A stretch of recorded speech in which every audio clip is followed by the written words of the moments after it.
আর সহ্য করতে পারছি না জনাব মাননীয়। প্রশ্ন করার সুযোগ তো নেই আপনাদের মতো ফ্যাসিস্টদের কাছে। মুখ বন্ধ করে দিবেন।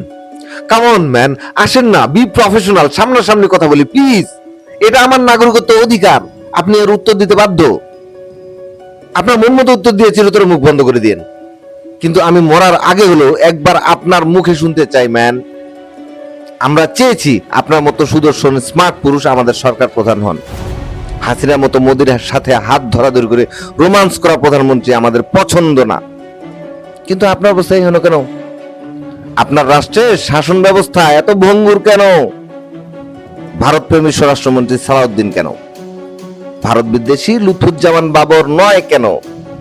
আপনি জানেন না 24 ছিল ভারত বিদ্বেষী? তাহলে এটা কেন? উত্তর জানা আছে জনাব? আচ্ছা, জুলাইয়ের ব্যাপারে কিছু বলেন। মানবেন না? হাদি ভাইয়ের হত্যার বিচার? আমি জানি আপনি এই একটা প্রশ্নের উত্তর দিবেন না, আপনি চাইলেও পারবেন না। মির্জা আব্বাস ফখরুল গংদের কাছে আপনার বিএনপি আটক। চমকে গেলেন? কাম অন ম্যান, প্রথম প্রশ্নে এর উত্তর আছে। 5ই আগস্টের পর শিলং ট্যুর থেকে সালাউদ্দিনের দেশে ফেরা, আপনার আসার খবরে ওসমান হাদিকে হত্যা করা, সেই সালাউদ্দিন যেদিন আপনার স্বরাষ্ট্রমন্ত্রী, সেদিন থেকেই আমরা জানি আপনার সরকার ভারতের স্ক্রিপ্টে চলে। আপনাকে আর একটু চমকে দিই, মির্জা আব্বাসকে দ্রুত ফেরাতে হবে, তাই না?